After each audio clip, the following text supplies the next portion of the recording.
Hello everyone, today we'll take a look at the new ships of rank 16 and 17. We'll also discuss their alternative specials as well as unique guns and modules.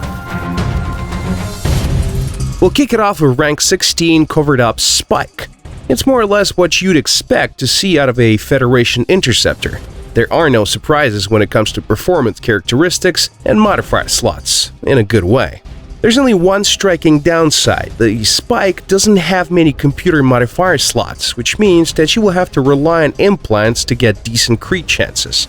Apart from that, it is a typical Federation ship as we know it. Very mobile, yet fragile. Its special module is called Plasma Shackles. The way it works is very similar to the Plasma Web we all know and love. But there's a twist. The Shackles do damage only when the target is in motion. Furthermore, there is no bonus to damage on the enemies that fly at full speed. What Shackles do instead is generate charges, up to 3, whenever an opponent blows up somewhere within a radius of 2 kilometers. If you're fully charged, the Shackles deal 1.5 times as much damage. Keep in mind that the module does not generate charges while on cooldown. You'll also lose them all in activation, so use those wisely. The unique gun of this interceptor is the Doppler laser. It is designed along the lines of an ion emitter or a beam cannon, but comes with a special bonus. When you're flying at full speed, this baby deals 15% more damage. That's a significant increase, nothing to sneeze at, and it works really well with those stock Federation bonuses. The only problem is that it will be very difficult to track any kind of enemy with this laser while flying at top speed and performing all kinds of crazy maneuvers required of you in any combat scenario. First world problems, huh? Take a look at a small combat module, Energy Burning Mine. The idea is that you create, a mine that siphons energy off your enemies in a small radius, and after 5 seconds turns itself into a beautiful explosion. The more energy siphoned, the more destructive is going to be the blast. It is a thing of beauty, that is.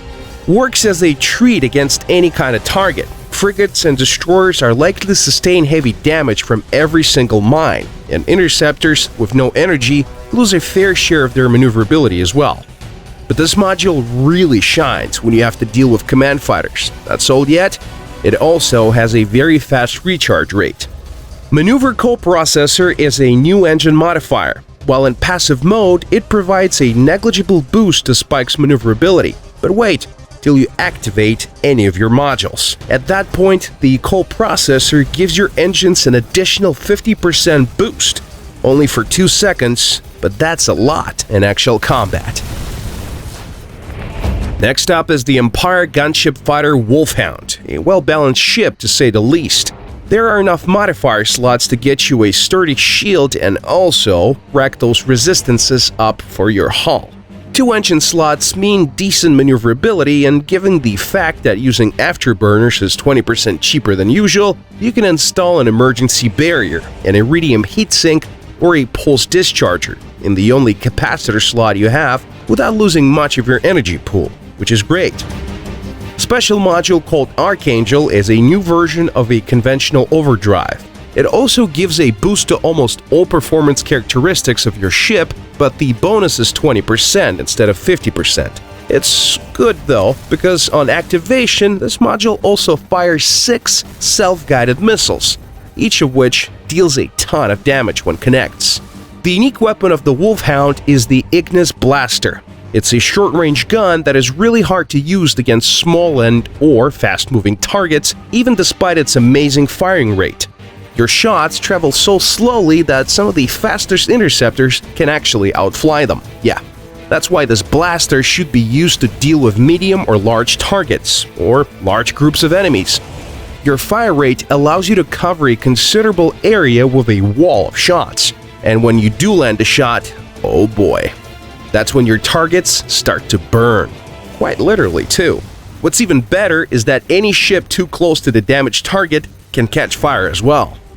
Weakness Detector makes your guns fire even faster, if you can imagine that.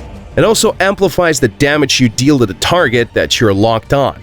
The less HP it has, the more damage you do. Keep in mind that the effect is lost if the opponent gets out of your firing range. A new hull modifier called Wounded Beast Protocol boosts your speed, maneuverability, energy recharge rate, and firing rate. At a maximum level, the bonus is more than decent. You'll get up to 25% more out of your ship. There's a catch though. This protocol activates only after you lose half of your hull points. A wounded beast indeed. The Jericho Ecm Interceptor Gen boasts really good shields, like any of its Jericho brethren. The 2 computer slots it has and increased crit chance means that this little bird can make short work of most enemies. The only big downside is the fact that you only have 1 capacitor slot. Due to the fact that Gen doesn't have the best efficiency ratio when it comes to energy, you'll have to use the slot to install a voltage regulator, or passive armor, which will turn you into a total glass cannon. We can somewhat deal with this problem by installing a unique hull modifier called Emergency Hack System. It is a great alternative to the conventional emergency barrier. Check this out. It makes your ship invincible for 2.5 seconds and hacks guns of all ships that track you as a target, while also recharging 2 times faster than an emergency barrier. Unbelievable, right? Its special module is a hacking tool as well, a virus attack.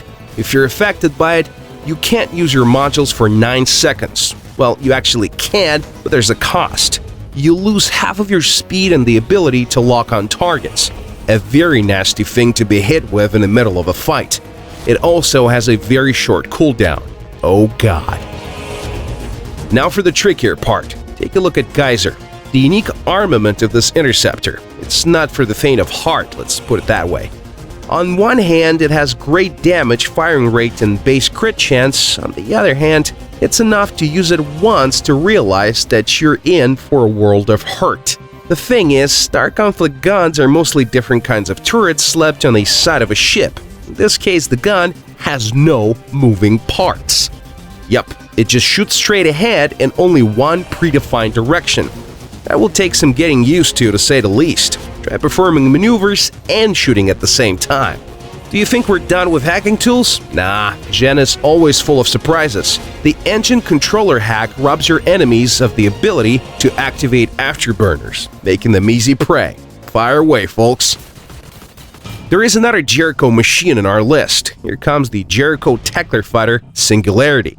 If you are into drones, you're gonna love this ship. Its unique CPU modifier, Drone Booster, a very promising name, right?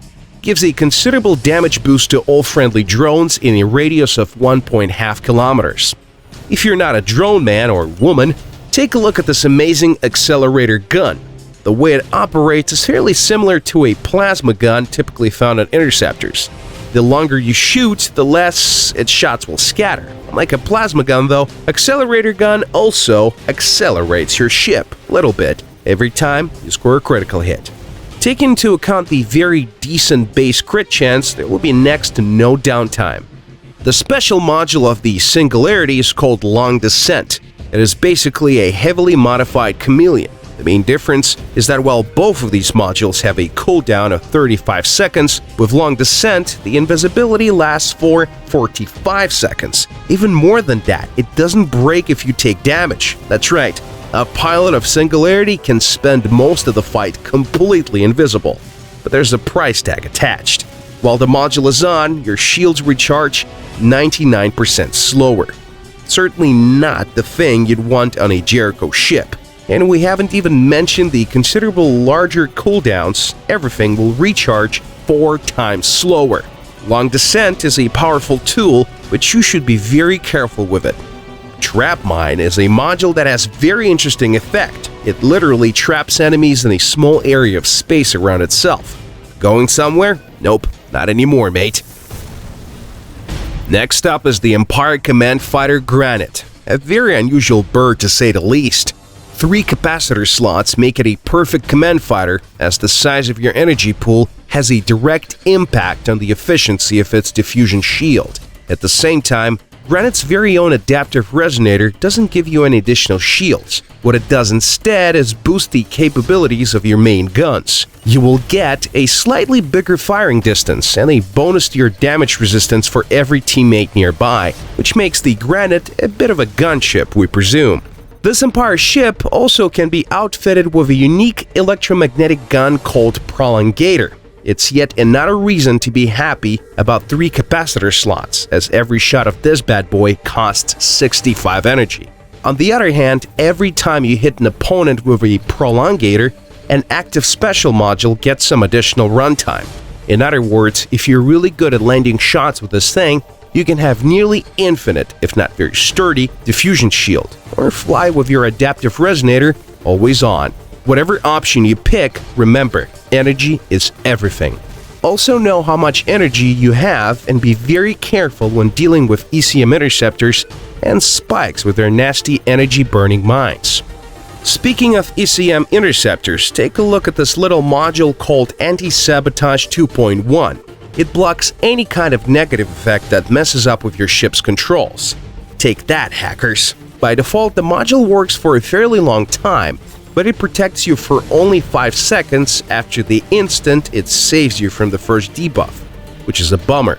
A modifier named Satisfaction Algorithm improves the firing rate of all allied ships in a radius of 4 kilometers. Nice, right? The thing is, you cannot use this algorithm before someone is blown to smithereens. The good news is that it can be any ship, even an enemy one. Hint, it should be an enemy one. The last ship we discussed today is the Empire Lrf Project 1011. Its unique special module is basically a remotely controlled disintegrator. When you activate the module, it fires a rocket carrying a gun. It travels for a couple of kilometers, then the gun is deployed. Activate the module again, and you get to shoot that thing.